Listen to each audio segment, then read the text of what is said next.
दिवाली आने वाली थी और हमारे गांव में दीपावली की तैयारियां चल रही थी। सभी घरों में साफ सफाई का काम चल रहा था। हमारे घर के पास में ही मेरी सबसे छोटी भाभी रहती है। मेरी छोटी भाभी काफी सुंदर और बिंदास औरत है, लेकिन मैंने कभी भाभी के साथ वह सब करने के बारे में नहीं सोचा। मैं उनके घर पर ऐसे ही आता जाता रहता था और भाभी अपने कामों में लगी रहती थी।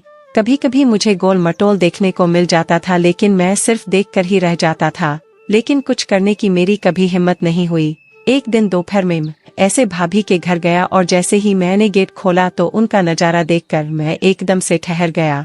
हुआ यूं कि मैं उनके घर बिना दरवाजे को नॉक करते हुए सीधे चला गया और उस समय वो नहा रही थी। मैं उनको देखकर मुंह बंद करना ही भूल गया और जब भाभी की नजर मेरे ऊपर पड़ी और मुझे उनके पास देखकर हक्की बक्की रह गई। मुझे देखकर भाभी के चेहरे की हवाइयां उड़ चुकी थी। उन्होंने अपने को ढका और फिर बड़ी मुश्किल से भाभी ने खुद को संभाला। फिर भाभी ने कहा, तू कब आया? मैंने कहा, मैं तो अभी ही आया हूँ।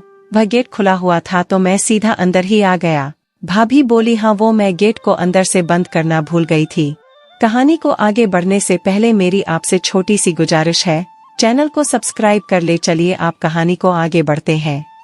मैंने सोचा कि दिवाली और उसकी सजावट देखनी है तो यही बैठ जाऊं। यही सोचते हुए मैंने भाभी से कहा, आप नहा लो, मैं यही बैठ जाता हूँ, घर पर भी मैं बोर हो रहा हूँ। अब मैं बेशर्म होकर बरामदे में बैठ गया और भाभी कुछ नहीं कह पाई। खैर जैसे तैसे करके वो नहाकर अंदर गई और कपड़े पहनकर बाहर आई। अब भाभी मुझसे नजर नहीं मिला रही थी, वे इधर उधर का काम करने लगी, लेकिन मेरी नजर तो अब भाभी पर ही टिकी हुई थी। अब हम दोनों बिल्कुल चुप थे, लेकिन मुझे अब बर्दाश्त नहीं हो रहा था और तभी निकल गया और मैं ढीला पड़ गया। भाभी बिल्कुल चुप थी, तभी मैं बात को संभालते हुए भाभी से बातचीत करने लगा। भाभी अगर आपको बुरा लगा हो तो सॉरी। भाभी ने कहा, अरे ऐसे बात नहीं है मुकेश, तू अच्छा लड़का है, मैं अच्छी तरह से जानती हूँ। मैंने कहा, लेकिन फिर भी भाभी। तब भाभी ने कहा, अरे यार कुछ नहीं, बस आगे से गेट नॉक करके आना।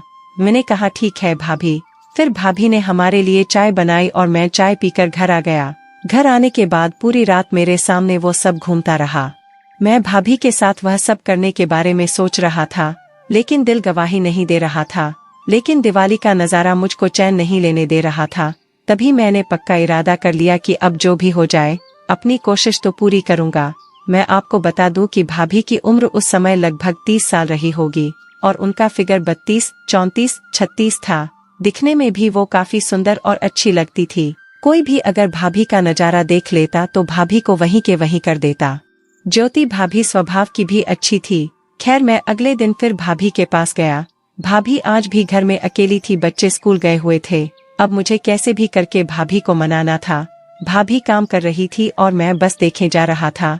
तभी मैंने सोचा, ऐसे बैठे रहने से काम नहीं चलने वाला, अगर वो चाहिए तो कुछ करना ही पड़ेगा। अब मैं किसी ना किसी बहाने से भाभी के पास आने लगा था। मुझे ऐसा लगा कि शायद ज्योति भाभी मेरे इरादे भांपने लगी, लेकिन ज्योति भाभी के किसी भी विरोध न करने के कारण हिम्मत बढ़ गई। ऐसे ही 2-3 दिन निकल गए। एक दिन मैं भाभी के घर पर था। भाभी साफ सफाई कर रही थी, तभी भाभी ने हेल्प करने के लिए मुझे अंदर बुलाया। भाभी को ड्रम उठाना था, मैं ड्रम उठाकर भाभी की हेल्प करने लगा। तभी भाभी की का पल्लू नीचे गिर पड़ा और उनके दर्शन हो गए। शायद ज्योति भाभी ये समझ गई थी, लेकिन वो कुछ बोली नहीं। फिर कुछ देर बाद भाभी ने पल्लू ठीक किया और भाभी रूम में झाड़ू लगाने लगी। मेरा वाला बहुत ज्यादा तूफान मचा रहा था, अब मुझसे रहा नहीं जा रहा था। इधर मेरे को देखकर भाभी भी शायद कुछ अलग नजर आ रही थी, लेकिन वो कुछ नहीं कह रही थी। अब ज्योति भाभी दूसरे रूम में जाकर सफाई करने लगी। तभी मैं वहां किसी काम से गया तो अचानक टकरा गया और ज्योति भाभी को करंट का एहसास हो गया। तब उन्होंने कहा, मुकेश तू बाहर बैठ, अभी मुझे लग जाती तो। तब मैंने कहा, ठीक है भाभी। अब मैं दूसरे रूम में चला गया। वहां मुझे कुछ मिला जिसमें से एक बहुत ही अच्छी वाली खुशबू आ रही थी। अब मैं सोचने लगा, जब इस कपड़े में इतनी अच्छी खुशबू है तो उनमें कैसी होगी। जैसे ही मैं पीछे मुड़ा तो देखा भाभी हाथ में झाड़ू लेकर गेट पर खड़ी थी। ज्योति भाभी को देखकर मैं घबरा गया और मैंने तुरंत अंदर कर लिया। मैंने कहा, भाभी सॉरी। तब भाभी ने कहा, मुकेश देख, मैं तेरी हालत समझती हूँ, इस उम्र में ऐसा होता है, लेकिन अच्छा यह रहेगा तू बाहर कहीं पर कुछ सोच। मैंने कहा, भाभी बस यही तो मुझसे नहीं हो पा रहा है। भाभी ने कहा, जितनी हिम्मत तू यहाँ दिखा रहा है ना, उतनी हिम्मत कहीं और दिखा, सब हो जाएगा। मैंने कहा भाभी मेरी बाहर हिम्मत नहीं होती है और बदनामी का डर लगता है। अब मैं इतना बड़ा हो गया हूँ फिर भी मैंने आज तक कुछ नहीं किया है। भाभी ने कहा तो यार कुछ पाने के लिए हिम्मत तो करनी ही पड़ेगी ना। मैंने कहा भाभी मुझसे बस एक हिम्मत हो पा रही है। तब भाभी ने कहा क्या? मैं बहुत ज्यादा डर रहा था लेकिन अब हिम्मत दिखाने का मौका मिल चुका था। मैंने कहा बुरा मत मानना मुझे क्रिकेट मैच खेलना है। भाभी मेरी बात सुनते ही समझ गई। वह थोड़ी देर रुकी फिर बोली तू जो कह रहा है ना वह नहीं हो सकता। इससे अच्छा है मैंने तुझसे जो कहा है तू वह कर। मैंने कहा भाभी मैं नहीं कर पाऊंगा, आप बस एक बार मुझे मौका दो। मैंने क्रिकेट की प्रैक्टिस काफी अच्छे से की है। तब भाभी ने कहा पागल हो गया क्या तू?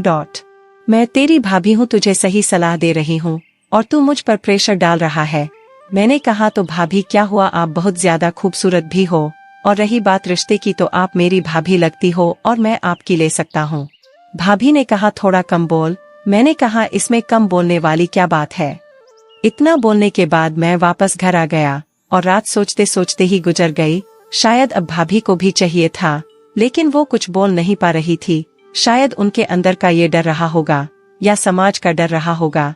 मैंने सोचा कि अगर सुबह तक उन्होंने ये बात भैया को बता दिया तो मैं समझ जाऊंगा कि भाभी काफी पाक साफ है, लेकिन अगर ये बात नहीं बताई तो इसका मतलब होगा कि उनको भी चाहिए। अब सुबह होने का मैंने इंतजार किया और सुबह सुबह भैया से भी मुलाकात की ताकि पता चल सके कि सब ठीक है ना नहीं। भैया मुझसे अच्छे से मिले और मेरी पढ़ाई वगैरह के बारे में पूछकर चुप हो गए। अब मैं समझ गया कि रास्ता साफ है और मैच होना पॉसिबल भी है। अब भैया और बच्चों के स्कूल जाने के बाद मैं भाभी के पास पहुंच गया। भाभी अपना घर का काम कर रही थी। मैं बोला कि भाभी क्रिकेट मैच का शौक आपको भी है तो आप इतना भाग क्यों रही हो? तब उन्होंने कहा कि देखो मुकेश मैं चाहती तो हूँ लेकिन समाज और रिश्तों का एक डर भी है मुझे। तब मैंने ज्योति